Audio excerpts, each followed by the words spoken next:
Good morning students. मैं मंजू कर्नाटक फिर आपके सामने आपके व्याकरण का एक और पार्ट पद परिचय लेकर प्रस्तुत हूँ। तो मैं स्वागत करती हूँ आपका और आपसे ये भी उम्मीद करती हूँ कि आप अच्छी तरह से नियम से अपनी कक्षाओं को अभ्यास कर रहे होंगे, उनमें कार्य कर रहे होंगे, लिखने का अभ्यास कर रहे होंगे और पढ़ भी रहे होंगे। क्योंकि बच्चों परिस्थितियाँ बिल्कुल अलग हैं, हमें कब तक इस तरह से अपनी पढ़ाई को जारी रखना पड़ सकता है ये भी अनिश्चित है। तो आप अच्छी तरह से एक एक चीज़ पर ध्यान देंगे। तो आज हम पद परिचय पढ़ाने जा रहे हैं। तो सबसे पहले मैं आपको बताऊंगी कि पद परिचय है क्या। तो पद परिचय की एक तरह से कहिए परिभाषा। तो बच्चों पद परिचय पहले आप सरल अर्थों में समझिए। मान लीजिए आपकी कक्षा है, उसमें एक लड़का पढ़ रहा है समीर, ठीक है। तो समीर का पद परिचय होगा, समीर व्यक्तिवाचक संज्ञा होगा, एक वचन होगा, पुल्लिंग होगा और कर्ता कारक होगा और पढ़ रहा क्रिया से सीधे संबंधित होगा, उसका कर्ता होगा, ठीक है। और अगर मैं आपको पढ़ा रही हूँ या मंजू आपको पढ़ा रही है तो मंजू का पद परिचय थोड़ा सा क्या बदल जाएगा बच्चों, मेरा लिंग जो है वो क्या हो जाएगा, स्त्रीलिंग, और सब वैसे ही रहेगा। व्यक्तिवाचक संज्ञा होगी, एक वचन होगा क्योंकि मैं एक ही व्यक्ति आपको पढ़ा रही हूँ, एक वचन होगा, स्त्रीलिंग होगा, कर्ता कारक होगा और पढ़ा रही हूँ इस क्रिया से मेरा सीधा संबंध होगा, मंजू, ठीक है। तो ये पद परिचय होता है। अब पद परिचय है क्या, सबसे पहले इसके लिए आपको जानना होगा कि शब्द क्या है। शब्द है बच्चों विभिन्न वर्णों से मिलकर बनता है और उसका एक सार्थक अर्थ होता है। मान लीजिए हमने लिखा म ल क, तो आप देख रहे हैं कि इसका कोई सार्थक अर्थ नहीं है, तो ये शब्द नहीं है।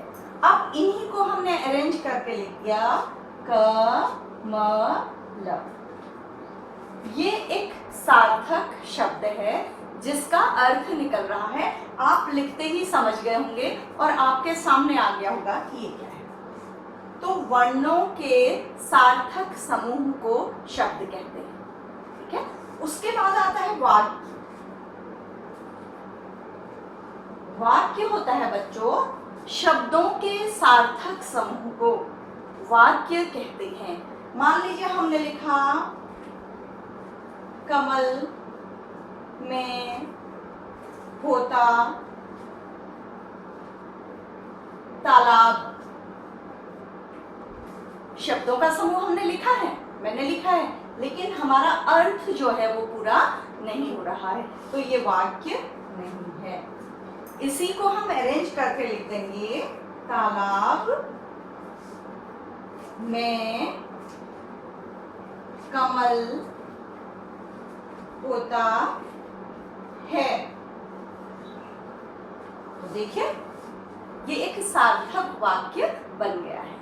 तो बच्चों सार्थक शब्दों के समूह को जिसका अर्थ निकलता है उसे वाक्य कहते हैं, ठीक है।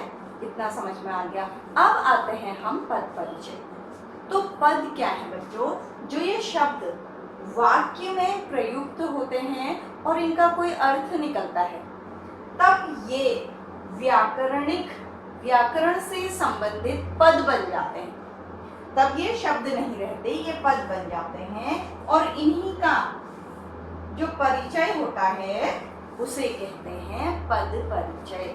तो ये पद परिचय की परिभाषा है कि शब्द जब सार्थक वाक्य में प्रयुक्त होते हैं तो उनका जो व्याकरणिक परिचय होता है उसे पद परिचय कहते हैं। तो पद परिचय के अंतर्गत हम व्याकरण में क्या क्या तत्व लेते हैं वो मैं आपको बताती हूँ। तो ये हम जो पद परिचय में तत्वों को लेते हैं वो विकारी और अविकारी दो प्रकार के होते हैं।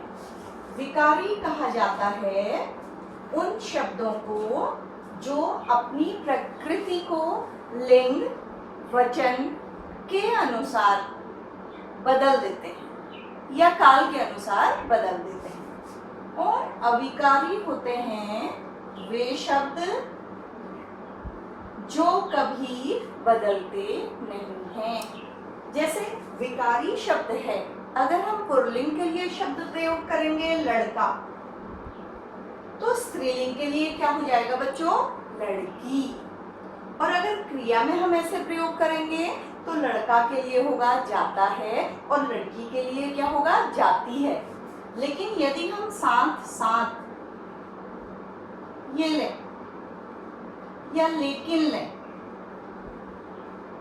तो ये न तो वचन के अनुसार बदलते हैं, न काल के अनुसार और न संज्ञा के अनुसार, कभी बदलते ही नहीं। ठीक है, वचन के अनुसार भी नहीं बदलते हैं, लिंग के अनुसार भी नहीं बदलते हैं। जैसे लड़के साथ साथ जा रहे हैं, या मैं कहूँ लड़कियां साथ साथ जा रही हैं, तो ये अविकारी शब्द हैं। इनको विस्तार से बाद में बताया जाएगा। तो आपके विकारी शब्दों में जो आते हैं शब्द वो हैं, मैं अभी आपको ऐसे ही बता रही हूँ, फिर हम एक एक करके सबको लेंगे। वो है बच्चों संज्ञा, सर्वनाम, क्रिया, लिंग, विशेषण, वचन, काल तथा कारक। तथा अविकारी शब्दों को यदि हम लें तो उनमें आते हैं क्रिया विशेषण, जैसे अभी मैंने बताया था धीरे धीरे, समुच्चय बोधक जैसे और, तथा, और आते हैं विस्मयादि बोधक जैसे अरे, वाह, ये शब्द कभी बदलते नहीं, तो इन्हें कहते हैं अविकारी। तो पद परिचय में आपको इन्हें सबको एक एक करके जानना होगा। तो पद परिचय का हमारा पहला चरण है या पहला स्टेप है संज्ञा, जो विकारी शब्दों के अंतर्गत आता है। तो बच्चों संज्ञा आपने सुना है 6th, 7th, 8th और मुझे लगता है 5th में भी आपने पढ़ा है। लेकिन जब हम पद परिचय करने जाते हैं एग्जाम में, तो बच्चों क्योंकि हमने इन चीज़ों को समझा नहीं होता है, तो हम कुछ गलत लिखाते हैं या उस समय नहीं समझते हैं जल्दी जल्दी में, और बाद में हमें पता लगता है कि हमने ठीक से अभ्यास नहीं किया। तो आइए हम संज्ञा को सरल शब्दों में समझते हैं, बिल्कुल सरल शब्दों में, जैसे वो हमारे सामने बिल्कुल स्पष्ट हो जाए। तो संज्ञा बच्चों, आपको पता है संज्ञा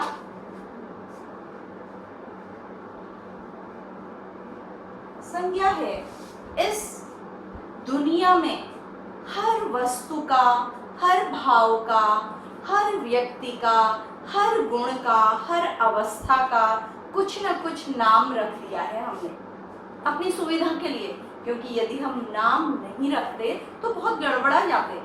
आप इमेजिन करिए कि आपके स्टाफ रूम में 50 टीचर्स बैठी हैं, तो आप उनको कैसे पहचानते हैं? उनके सब्जेक्ट से या उनके नाम से। तो सोचिए बच्चों, यदि उनका कोई नाम नहीं होता तो कितनी दिक्कत होती। या समझिए आप मेरी कक्षा में आप लोग 45-50 स्टूडेंट्स बैठे हैं, यदि मैं सबको बच्चों कहूँगी, किसी का नाम नहीं होगा, तो मैं किसी को अलग अलग पहचानने में मुझे क्या होगी? दिक्कत होगी। तो इसीलिए संसार की हर व्यक्ति, स्थान, गुण, भाव, अवस्था को जो नाम दिया जाता है वही संज्ञा है। तो संज्ञा की परिभाषा क्या हो गई? व्यक्ति, स्थान, गुण, भाव, अवस्था इत्यादि के नाम को क्या कहा जाता है बच्चों? संज्ञा। ठीक है, तो ये आपकी परिभाषा हो गई। पूरी परिभाषा ये है संज्ञा की परिभाषा। अब हम आते हैं संज्ञा के भेद पर। इसके एग्जाम्पल हो सकते हैं कुछ भी बेटा, जैसे आदमी, रमेश, शहर, आगरा, बचपन इत्यादि। आप भी अपने मन से इन शब्दों को लिख सकते हैं या समझ सकते हैं। तो ये आपको समझ में आया संज्ञा की परिभाषा। अब हम आते हैं संज्ञा के भेदों पर।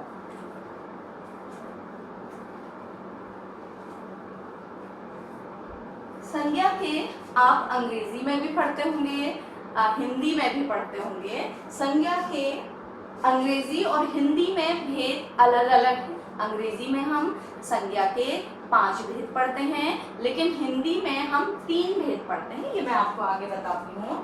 तो संज्ञा के प्रमुख 3 भेद हैं, व्यक्तिवाचक, फिर है जातिवाचक, और तीसरा है बच्चों भाववाचक। यहाँ पर एक शब्द का बार बार प्रयोग किया जा रहा है, वाचक। वाचक का अर्थ है कहने वाला। आपने ये शब्द सुना होगा, कथावाचक, बोलने वाला, कथा को बोलने वाला। तो ये व्यक्ति को बोलने वाला, ये जाति को बोलने वाला, और ये भाव को बोलने वाला। तो हम आइए इनको एक एक करके देखते हैं। संज्ञा का पहला भेद है व्यक्तिवाचक। ये है व्यक्ति, स्थान, वस्तु।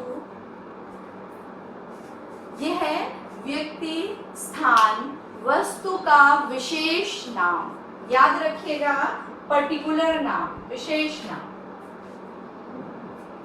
अब विशेष नाम क्या है बेटा? जैसे मैंने कहा आदमी, तो ये विशेष नाम नहीं है। आदमी कहने से एक पर्टिकुलर कोई पर्सन नहीं आता है। लेकिन मैं कहूँ रमेश, तो उस भीड़ में से एक व्यक्ति की ओर मैं इशारा करती हूँ। ऐसे स्थान, मैंने कहा शहर या देश, पता नहीं लगा, मैंने बोला आगरा या मैंने बोला फ्रांस, तो आप एकदम से समझ गए। तो ये स्थान का नाम। फिर है वस्तु का नाम। जैसे कोई भी हम कहेंगे कि पर्वत या किसी भी वस्तु को हम नाम दे देते हैं, जैसे चीनी। नहीं बच्चों, सॉरी, चीनी हमारा जो है वो द्रव्यवाचक संज्ञा में अंग्रेजी में आता है, और हिंदी में आता है जातिवाचक संज्ञा में। तो किसी व्यक्ति, स्थान या वस्तु के पर्टिकुलर नाम को क्या कहा जाता है? व्यक्तिवाचक संज्ञा कहा जाता है। तो अब आपको जब पद परिचय करना होगा तो आप इसी के अकॉर्डिंग उसको लिखेंगे कि वो व्यक्तिवाचक संज्ञा है। इसके पश्चात आता है जातिवाचक संज्ञा। जाति का तात्पर्य है बेटा समूह। ये कास्ट से मतलब नहीं है इसका, समूह, किसी समूह की ओर इशारा करने वाला शब्द, या किसी वर्ग की ओर, विशेष वर्ग की ओर इशारा करने वाला शब्द। जैसे छात्र, ठीक है, पर्वत, शहर। तो इनसे यदि हम छात्र कहते हैं तो किसी विशेष नाम का बोध नहीं हो रहा है, बल्कि एक वर्ग का, एक क्लास का बोध हो रहा है, एक समूह का बोध हो रहा है। ठीक है, तो हम पर्वत कहते हैं तो आप बता भी नहीं पाएंगे कि कौन सा पर्वत। तो ये सारी उस जाति को, पर्वत जाति को संबोधित करता है। फिर शहर, तो शहर भी ऐसा ही शब्द है। तो जातिवाचक संज्ञा का परिभाषा हो गई, किसी जाति, वर्ग या समूह की ओर इशारा करने वाले शब्दों को जातिवाचक संज्ञा कहा जाता है। यदि हमने कहा कि छात्र आ रहा है तो ये जातिवाचक संज्ञा है। यदि मैंने छात्र का नाम ले लिया कि सोहन आ रहा है तो ये क्या हो जाएगा? व्यक्तिवाचक संज्ञा हो जाएगा। तो अब आया बच्चों भाववाचक संज्ञा। तो भाव क्या है? हमारी फीलिंग्स, जिन्हें हम महसूस तो करते हैं लेकिन उन्हें किसी से कह उसके बारे में बता नहीं सकते, उसको देख नहीं सकते, हम बस अनुभव कर सकते हैं, उसको फील कर सकते हैं। तो ये सब भाववाचक संज्ञा है। भाव है गुण, दोष, अवस्था। तो किसी गुण, दोष, अवस्था का जो नाम होता है उसे क्या कहा जाता है? भाववाचक संज्ञा कहा जाता है, उसके नाम को। जैसे गुण है ईमानदारी, दोष है बेईमानी, अवस्था है बुढ़ापा या बचपन या युवावस्था। ये सब भाववाचक संज्ञा के अंतर्गत आते हैं। अब बच्चों, मैं आपको संज्ञा में से एक एक वाक्य का पद परिचय करके बताती हूँ। देखिएगा, संज्ञा का पद परिचय सीखने की कोशिश करिएगा। जैसे पहले हम ले लेते हैं अपने व्यक्तिवाचक संज्ञा को, राम जा रहा है। आपको राम का पद परिचय करना है तो आपको राम यहाँ पर लिखना होगा, फिर लिखना होगा संज्ञा व्यक्तिवाचक। अब क्या बताया था आपको, बताइए। राम क्या है? पुल्लिंग। और वचन कौन सा है बच्चों? एक वचन। ठीक है, वचन है एक वचन। और कारक कौन सा है? कर्ता कारक। कर्ता कौन होता है? जो किसी काम को करता है। आपको कारक, वचन और लिंग बाद में भी समझाया जाएगा। ये मैं आपको एक एग्जाम्पल दिखा रही हूँ कि हमको ऐसे करना है। इसके अलावा इसमें होता है कि जा रहा है जो क्रिया है उससे कर्ता संबंधित है, तो ये भी हमें दिखाया जाना चाहिए हमारे द्वारा कि जा रहा क्रिया का कर्ता। तो ये राम का पद परिचय पूरा हो गया है। और यदि हमने यहाँ पर लिख दिया होता भाववाचक संज्ञा या जातिवाचक संज्ञा, तो ये क्या हो जाता बच्चों? गलत। ठीक है, तो ये हमारा राम का पद परिचय हो गया। इसी तरह से हम जातिवाचक संज्ञा में भी पद परिचय करेंगे और भाववाचक संज्ञा में भी पद परिचय सीखेंगे। तो आप घर में भी कोशिश करिएगा कि ये आपको सीखना है और जो लिखित सामग्री आपको दी गई है आज की कक्षा में वो आपको लिख लेनी है।